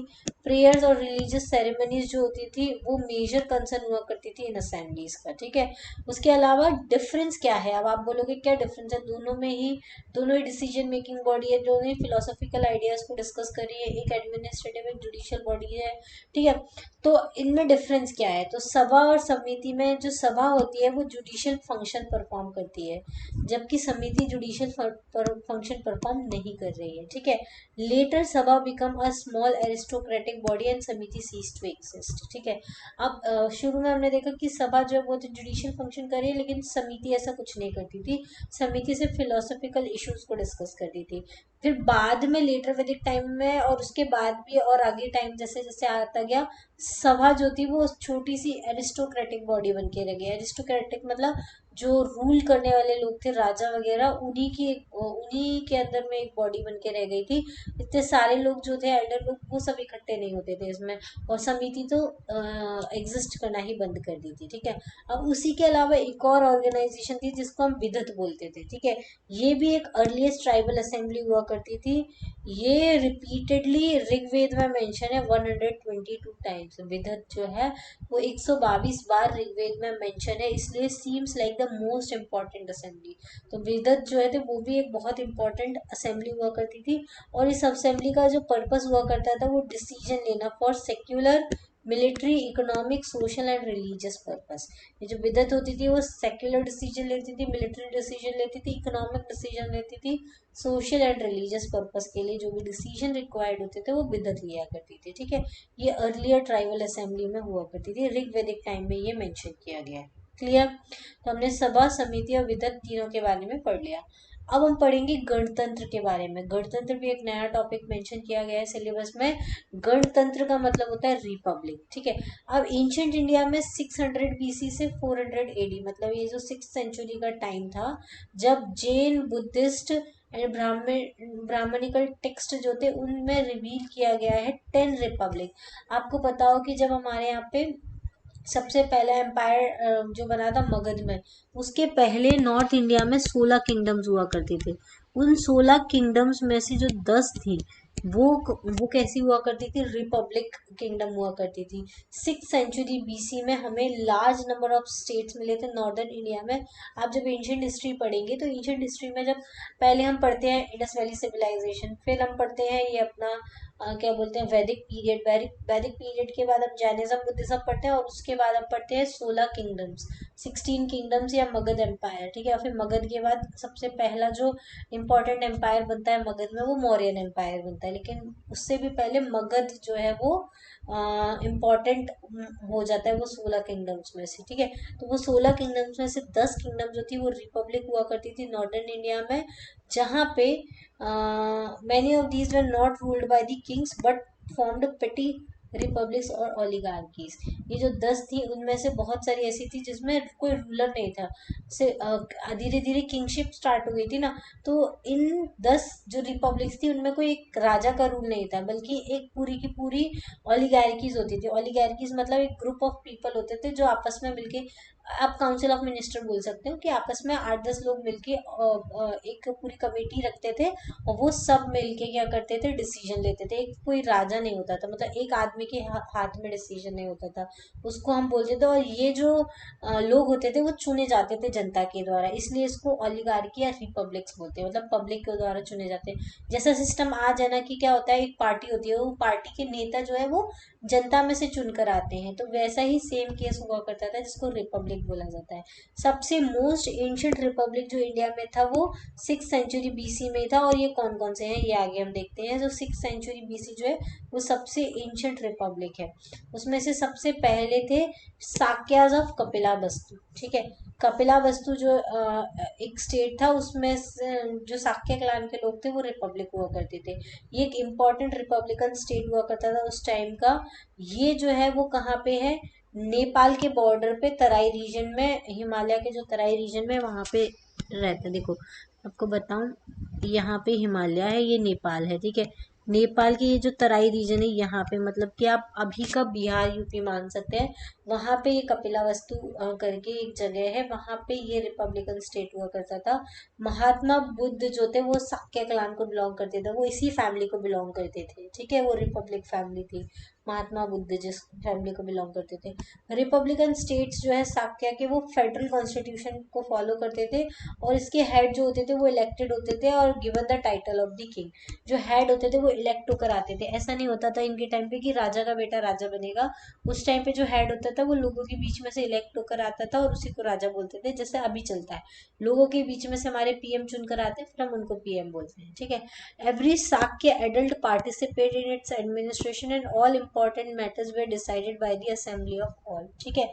जो हर साक्य एडल्ट होता था वो एडमिनिस्ट्रेशन में पार्टिसिपेट करता था, और जो भी मैटर्स होते थे वो डिसाइड किए जाते थे, जितनी भी असेंबली होती थी सबकी, उसी में जाके सारे डिसीजन लिए जाते थे। जैसे अभी हमारे यहाँ पे पार्लियामेंट होती है, उस टाइम पे असेंबली हुआ करती थी। दूसरे रिपब्लिक थे लिच्छवीज ऑफ वैशाली, ठीक है। अब ये वैशाली किधर आता है, तो ये भी बिहार में आता था। ये जो था वो लार्जेस्ट और मोस्ट पावरफुल रिपब्लिकन स्टेट था उस टाइम का। इसमें 9 रिपब्लिकन स्टेट्स हुआ करते थे of Mallas and 18 republican states of Kashi and Kosala, ठीक है। 9 रिपब्लिकन स्टेट थे मल्ला के और 18 थे काशी और कौशाला के। वैशाली जो थी वो उसकी कैपिटल हुआ करती थी लिच्छवीज की, ठीक है। Where in lived nearly 42,000 families and was a beautiful and prosperous. आपको पता होगा तो महावीर जैन जो थे वो वैशाली को बिलोंग करते थे। और हेड ऑफ द स्टेट इसमें भी कौन होते थे, इलेक्टेड होते थे मल्लाज ऑफ पावा। भी जो थी वो क्या थी, एक रिपब्लिकन स्टेट ऑफ क्षत्रिय थी, कैपिटल जो थी वो पावा थी मल्लास की। फिर मल्लाज ऑफ कुशीनारा भी थे, this was another branch of Mallas. Mallas की टोटल 9 ब्रांचेस थी, जिसमें बोला ना 9 रिपब्लिकन स्टेट ऑफ मल्लास, तो मल्लास के से 9 अलग अलग ब्रांचेस थी, और 18 जो थी वो काशी और कौशाला की थी। क्लियर। अब ये हमने देख लिया, ऐसे रिपब्लिकन स्टेट हुआ करते थे जहाँ पे इलेक्टेड राजा हुआ करता था। उनमें से फेमस थे साक्य ऑफ कपिला वस्तु और लिच्छवीज ऑफ वैशाली। ठीक है, इसके बाद आती है थ्योरी ऑफ आश्रम, इसके बारे में भी मेंशन किया गया है। तो 4 आश्रम होते हैं, आपने बचपन में सुना होगा, ब्रह्मचर्य, गृहस्थ, वानप्रस्थ और संन्यास आश्रम। तो आज हमको इसमें एमपीपीएससी के लिए अलग से क्या पढ़ना है वो हम देखेंगे। तो जो स्टेजेस ऑफ लाइफ होती हैं उनको हम आश्रम धर्म बोलते हैं। आश्रम धर्म जो मतलब हर इंडिविजुअल का जो डेवलपमेंट होता है सोशली इकोनॉमिकली, जो एस्पेक्ट होता है सोसाइटी के लिए, उसको हम आश्रम धर्म बोलते हैं। ठीक है, इसकी 4 स्टेज होती है। ब्रह्मचर्य मतलब स्टूडेंटहुड, जहाँ पे वो ज्ञान अर्जित करता है। फिर गृहस्थ आश्रम होता है जिसमें वो अपनी गृहस्थी के लिए मतलब हाउस होल्ड की चीजें करता है। फिर एक आश्रम आता है जिसको बोलते हैं बानप्रस्थ आश्रम, जिसमें वो घर वर से मुक्त हो जाता है और डिटैचमेंट की तरफ जाता है, सबसे डिटैच होने लग जाता है। फिर एक आता है लास्ट में संन्यास आश्रम जिसमें वो रिनंसिएशन कर लेता है, मतलब कि जीवन को छोड़ के मोक्ष की तरफ जाता है। ठीक है, तो ये 4 आश्रम है, चारों ही इंपॉर्टेंट है, इनके बारे में देखते हैं। पहला जो आश्रम है ब्रह्मचर्य आश्रम, ये सबसे पहला आश्रम होता है जिसमें क्या होता है उपनयन। ये पूछा जा सकता है कि ब्रह्मचर्य आश्रम में कौन सी सेरेमनी होती है। तो उपनयन जो सेरेमनी होती है जिसको हम बोलते हैं इनिशिएशन राइट, जिसमें क्या होता है इंसान मतलब उनको स्कूल भेजा जाता है, एजुकेशन के लिए तैयार किया जाता है। इसमें हर इंडिविजुअल की चीफ ड्यूटी होती है कि उनको एजुकेशन मिले और वो वेदास को लर्न करे। उस टाइम पे वेदास होते थे, अभी स्कूलिंग होती है, तो सेम चीज़ है। तो एजुकेशन सीख करना सबसे इम्पोर्टेंट ड्यूटी होती है ब्रह्मचर्य आश्रम की। अदर ड्यूटीज में क्या होती है, इस पहले लोग क्या करते थे, इसमें टीचर के पास रहते थे, गुरुकुल में रहते थे, फिर सेलिब्रेसी को प्रैक्टिस करते थे और ऑस्टेरिटी की लाइफ जीते थे और सर्विस करते थे। आपने जैसे रामायण महाभारत में देखा होगा कि राम जी अपने चारों भाइयों के साथ जो है वो आश्रम में रहने गए थे। फिर वहां पे क्या करते थे, लकड़ियाँ वकड़ियाँ तोड़ के लाते थे, जो भी काम होता था वो करते थे आश्रम का। फिर गुरु जी से शिक्षा प्राप्त करते थे। तो यही सारी चीजें जो है वो ब्रह्मचर्य आश्रम में होती है, जिसमें वो कोई जो एजुकेशन है उसको लेते हैं। ठीक है, अब दूसरा इंपॉर्टेंट आश्रम है वो है गृहस्थ आश्रम, जो ब्रह्मचर्य आश्रम के जस्ट बाद आता है, जिसमें मैरिज सेरेमनी होती है। एक सोशल इंस्टीट्यूशन होता है जिसमें फैमिली और ग्रुप वो सब आपस में मिलते हैं। और गृहस्थ आश्रम का मेन जो रूट वर्ड होता है उसका मतलब ये होता है ग्रह। इसमें मैरिड लाइफ की रिस्पॉन्सिबिलिटी आ जाती है गृहस्थ आश्रम में। और ही फुलफिल्स, अब उसको क्या करना होता है, जो गृहस्थ आश्रम में पहुंच जाता है उसको सोशल रिलेशन फॉलो करने होते हैं और उनका ऑब्लिगेशन होता है towards the man of his गुण एंड कुल। ठीक है, गुण और कुल का उनका ऑब्लिगेशन होता है, उनको फॉलो करना होता है। इनका मेन फोकस इस टाइम पे जो गृहस्थ आश्रम होता है उसमें उनका मेन फोकस जो है वो अर्थ और काम में होना चाहिए इस आश्रम में। The individual remains in the आश्रम टिल 50 years ऑफ एज। 50 साल की एज तक ही वो गृहस्थ आश्रम में रहता है। तब तक वो क्या करता है, अपने लिए धन इकट्ठा करता है, काम करता है, अपना फैमिली के साथ टाइम स्पेंड कर रहा है और अब मैरिड लाइफ जीता है। ठीक है, तो इसको हम बोलते हैं गृहस्थ आश्रम। 50 साल तक ये चलता है। ठीक है, उसके जस्ट बाद आ जाता है थर्ड फेज ऑफ लाइफ, उसको बोलते हैं वानप्रस्थ आश्रम। उसके बाद जो इंडिविजुअल होता है वो अपनी सारे हाउस होल्ड रिस्पॉन्सिबिलिटी जो है वो किसको हैंड ओवर कर देता है, अपने बच्चों को हैंड ओवर कर देता है। और अपनी लाइफ किसको डिवोट करना स्टार्ट कर देता है, भगवान को, गॉड को। And tries to bring his senses under control through the penance और दी तपस्या। और वो क्या करता है, अपने बॉडी को और सेंसेस को कंट्रोल करने के लिए तपस्या वगैरह भी करने लगता है। मोस्ट इंपॉर्टेंट ड्यूटी होती है इस आश्रम की कि वो चेस्टिडिटी और सेल्फ कंट्रोल पे फोकस करे इस आश्रम में। अगर कोई भी पर्सन इसी आश्रम में डेथ हो जाती है उसकी, तो उसको हम बोलते हैं कि उसने मोक्ष की प्राप्ति कर ली है, तभी वो इस आश्रम में मर गया। मतलब 50 से ऊपर के लोग अगर मरते हैं तो उनको हम बोलेंगे कि वानप्रस्थ आश्रम में वो उनकी डेथ हुई है। फिर लास्ट जो आता है वो आता है संन्यास आश्रम। ठीक है, ये लास्ट फेज होता है, ये आफ्टर 75 years स्टार्ट होता है। इसमें आप पर्सन को एक्सपेक्ट किया जाता है कि वो अपना एंटायर टाइम जो है वो किसको दे दे, मेडिटेशन को दे दे और कंसंट्रेशन करे किस पे, परम ब्रह्म में, मतलब भगवान के ध्यान में चिंतन में ध्यान लगाए और बाकी कुछ काम ना करे। मेन एम जो होता है उसका मोक्ष प्राप्ति होता है इस आश्रम में, संन्यास आश्रम में। तो चारों आश्रम हमने पढ़ लिए, कौन कौन से थे। एक तो था ब्रह्मचार्य आश्रम, ठीक है। ब्रह्मचर्य आश्रम के बाद हमने पढ़ा गृहस्थ आश्रम, गृहस्थ के बाद पढ़ा वानप्रस्थ आश्रम, और वानप्रस्थ आश्रम के बाद हमने पढ़ा संन्यास आश्रम। अब लास्ट हमारा एक टॉपिक है जिसका नाम है थ्योरी ऑफ पुरुषार्थ, ये भी पूछा गया है। अब देखो, थ्योरी ऑफ पुरुषार्थ में जो वर्ड है पुरुषा, उसका मतलब होता है ह्यूमन बीइंग, और अर्थ का मतलब होता है ऑब्जेक्टिव ऑफ लाइफ, मतलब पुरुष की लाइफ का क्या ऑब्जेक्टिव है। तो ये वो पुरुषार्थ बताता है, ये बताता है मीनिंग ऑफ ह्यूमन लाइफ, या ऑब्जेक्ट क्या है ह्यूमन परस्यूट का, वो थ्योरी ऑफ पुरुषार्थ में मेंशन किया गया है। ये जो पुरुषार्थ है वो ह्यूमन लाइफ को गाइड करते हैं और प्रोवाइड करते हैं मीनिंग और एम, जिससे कि वो अपनी लाइफ को पर्पसफुली जी सके। ठीक है। अब ये कौन कौन से पर्पस है लाइफ के, तो पहला है धर्म। धर्म मतलब राइट चीजें करना, रिलीजियसली मोरली, मोरल उसका अच्छा हो, तो उसको हम बोलते हैं धर्म। दूसरा परस्यूट है वेल्थ अर्थ करना, मतलब अर्थ दूसरा पुरुषार्थ है। तीसरा पुरुषार्थ है काम, मतलब परस्यूट ऑफ प्लेजर, प्लेजर को भी वो क्या कर सके लाइफ में जिए। चौथा है मोक्ष, मतलब लिबरेट हो जाए अपने ये ह्यूमन की लाइफ से। तो ये चार चीजें हैं जो पुरुषार्थ को बताती हैं, जो ऑब्जेक्टिव ऑफ लाइफ बताती है, धर्म अर्थ काम मोक्ष। आपने बचपन में सुना होगा, ये चार चीजें होती हैं, धर्म अर्थ काम मोक्ष। ये चारों जो है वो हमारी लाइफ के ऑब्जेक्टिव डिसाइड करती हैं। धर्म का मतलब होता है राइट्स, लॉ और duty. It deals with the moral values. आप बोलते हैं ना कि ये धर्म का काम है, मतलब ये आपकी मोरल वैल्यूज आपको टीच करता है धर्म। अर्थ मतलब क्या होता है वेल्थ एंड प्रॉस्पेरिटी, ये इकोनॉमिक वैल्यूज के साथ डील करता है। तीसरा होता है काम। काम जो होता है इसका मतलब होता है प्लेजर, ये साइकोलॉजिकल वैल्यूज के साथ डील करता है। चौथा है मोक्ष, मोक्ष का मतलब होता है लिबरेशन, ये डील करता है स्पिरिचुअल वैल्यूज के साथ। अब हम इनको डिटेल में डिस्कस करते हैं, इनके ऊपर किस टाइप के क्वेश्चन आ सकते हैं। तो धर्म का सोशल सिग्निफिकेंस ये है कि सोशल ऑर्डर को मेंटेन करके रखना है, स्टेबिलिटी को मेंटेन करके रखना है।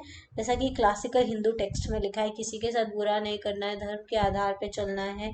ये सारी चीज़ें धर्म से रिलेटेड है, मतलब राइट चीज़ें करना है और अपनी मोरल और रिलीजियस वैल्यूज पे स्ट्रिक्टली फॉलो करना है इंडिविजुअल को, जिससे सोसाइटी अच्छे से चल सके। अगर आप अधर्म का काम करोगे, किसी को मारोगे पीटोगे चोरी चकारी करोगे, तो ये अधर्म के काम होते हैं। धर्म का काम मतलब किसी के लिए अच्छा काम करना, किसी को दान देना, किसी की जो नीडी पीपल है उनकी हेल्प करना, तो ये सारी चीज़ें जो होती है वो धर्म में आती हैं। ठीक है। जब आप धर्म को बैलेंस करके चलते हैं तो सोसाइटी अच्छे से चलती है। दूसरा है अर्थ। अर्थ का मतलब होता है मटेरियल और इकोनॉमिक एस्पेक्ट ह्यूमन लाइफ की। इसमें क्या होता है लोगों का करियर, स्किल, वेल्थ, प्रॉस्पेरिटी, इन सबको फुलफिल करना है, जिससे कि आप अपनी लाइफ की जो नीड है उसको फुलफिल कर सके। लेकिन अर्थ को आपको अर्जित करना है, मतलब पैसा आपको अर्न करना है, लेकिन धर्म की प्रिंसिपल को फॉलो करके। धर्म के प्रिंसिपल को फॉलो करके मतलब कि गलत काम करके आपको इकोनॉमिक वेल्थ इकट्ठी नहीं करनी है, चोरी चकारी करके आपको पैसा नहीं, किसी का मर्डर करके नहीं करना है, आपको सही ढंग से अपनी स्किल का यूज़ करके अपना करियर बनाना है। ठीक है। अर्थ जो है वो असेंशियल होता है, essential for the maintenance of धर्म इन दी सोसाइटी। आपको ये इकोनॉमी आपको चाहिए होती है, जिससे कि आप धर्म को मेंटेन कर सकें सोसाइटी में। अब having means of wealth enables the individual to perform various duties to uphold the dharma and maintain the social harmony। जब अर्थ, अगर आपके पास वेल्थ अच्छी होगी तभी इंडिविजुअल जो है वो अलग अलग अपनी ड्यूटीज जो है वो परफॉर्म कर सकता है, धर्म को ऊपर रख के और सोशल हार्मनी को बैलेंस कर सकता है। ठीक है। तो ये अर्थ का मतलब होता है कि सही ढंग से पैसे कमाना। फिर तीसरा मतलब होता है काम। काम जो है वो ग्रेटिफिकेशन होता है बॉडीली डिजायर का, प्लेजर एंड लव। मतलब काम मतलब होता है अपनी बॉडी की, अभी आपने क्या कर लिया, धर्म का मार्ग देख लिया। अर्थ मतलब इकोनॉमिक वेल्थ आपने इकट्ठी कर ली। तीसरी चीज है, आपने पैसा तो इकट्ठा कर लिया, लेकिन आपको पैसे का यूज करके अपनी बॉडी के डिजायर, प्लेजर, लव, ये सारी चीजों को ग्रेटिफिकेशन करते आना चाहिए। इसमें आपका मतलब जो वर्ल्डली प्लेजर है उसको एंजॉय करना आना चाहिए अपने पांच सेंसेस के थ्रू। मतलब कि जिसमें पांच सेंस में आता है sight, ear, taste, touch and smell. मतलब आप चीज़ों को देख सको, सुन सको, उनका टेस्ट ले सको, उनको टच कर सको और उसकी स्मेल कर सको, तो ये प्लेजर में आता है, मतलब काम में आता है। इसमें वेल्थ, और जो भी आपने वेल्थ और मनी एक्वायर्ड की है अर्थ के थ्रू, उन सब के थ्रू आपको अपनी डिजायर को फुलफिल करना है, उसको हम बोलते हैं काम। इसमें आता है एस्थेटिक ठीक है। ब्यूटिफिकेशन, अडॉर्नमेंट, सेंसुअलिटी, पैशन, लव, इन सबको फॉलो करना है। आपका जो पैशन है आप उसको फॉलो करें, अच्छे से अडॉर्नमेंट होकर रहे, ब्यूटिफिकेशन करना, एस्थेटिक लाइफ जीना, ये सारे जो हैं वो काम में आते हैं, जिसमें आपका बॉडीली जो प्लेजर है उसको कंप्लीट किया जाता है। ठीक है। चौथा इंपॉर्टेंट पार्ट है मोक्ष। इसमें आप क्या करते हैं, सेल्वेशन, लिबरेशन, इसको अटेंड करने के लिए जाते हैं, जो अपनी आपकी जो स्पिरिचुअल एस्पिरेशन है एज अ ह्यूमन बीइंग उसको फुलफिल करते हैं। ठीक है। तो जो भी सफरिंग्स इन्वॉल्व होती हैं हर बर्थ में, उसको उससे मुक्ति पाना ही मोक्ष होता है। एक्चुअली बोला जाता है कि जब इंसान पैदा होता है तो वो 9 महीने माँ के गर्भ में रहकर आता है, और उसमें वो जो सफ़र करता है उससे मुक्ति मिल जाएगी। मतलब क्या होगा, ये जो ह्यूमन जो लाइफ पैदा होने में जो वो सफ़र करता है उससे मुक्ति पाने के लिए लोग मोक्ष की प्राप्ति करते हैं। मोक्ष जो है वो सबसे इम्पोर्टेंट पुरुषार्थ माना जाता है। और रिमेनिंग 3 मतलब धर्म अर्थ काम जो है वो तीनों जो हैं वो सिर्फ कंसिडर किए जाते हैं, एक मीन्स होता है, एक तरीका होता है अपने एंड तक पहुंचने के लिए। जब तक आप धर्म अर्थ काम में लगे रहते हैं आपका जीवन जो है वो समाप्ति की तरफ आ जाता है, और जब समाप्ति की तरफ एंड की तरफ आता है तब आपको मोक्ष प्राप्त करना होता है।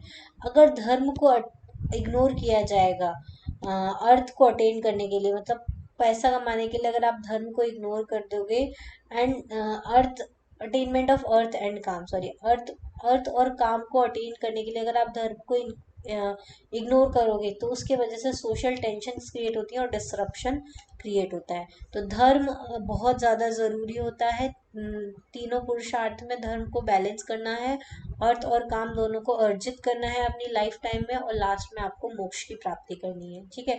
तो ये सारी चीज़ें होती हैं जो आपकी पुरुषार्थ में आती है। फिर लास्ट आपका आता है एक ऋण संस्कार। ठीक है।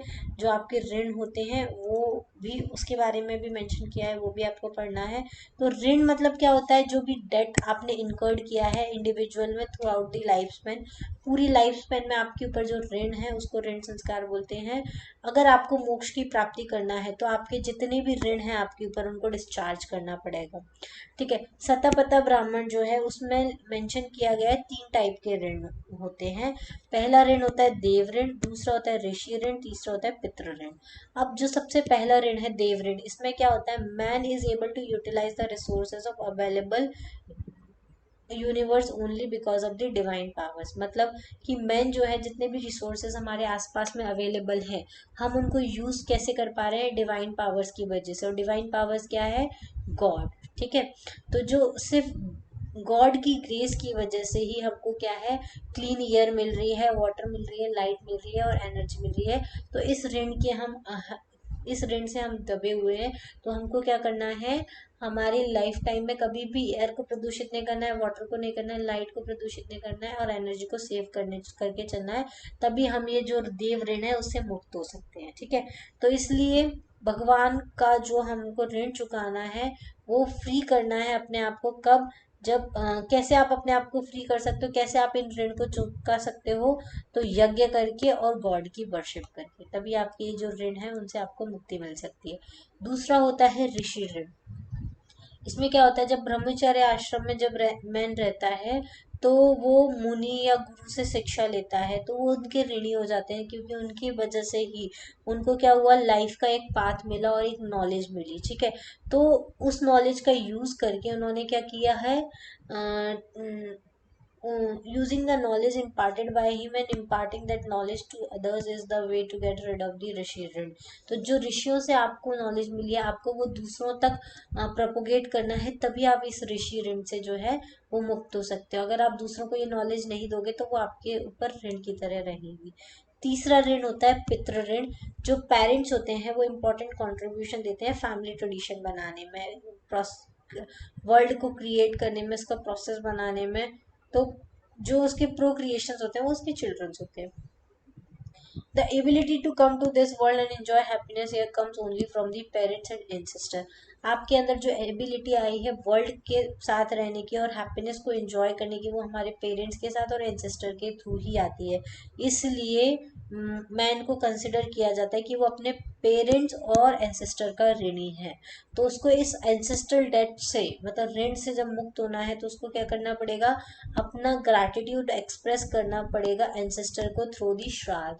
आपको पता है कि श्राद्ध का टाइम आता है, उस टाइम पे हमारे जो एंसेस्टर होते हैं, जो पूर्वज होते हैं, हम उनको धन अर्जित करते हैं, खाना उनको प्रोवाइड करते हैं, उनको अन्न लगे इसके लिए हम ब्राह्मणों को दान देते हैं, ठीक है।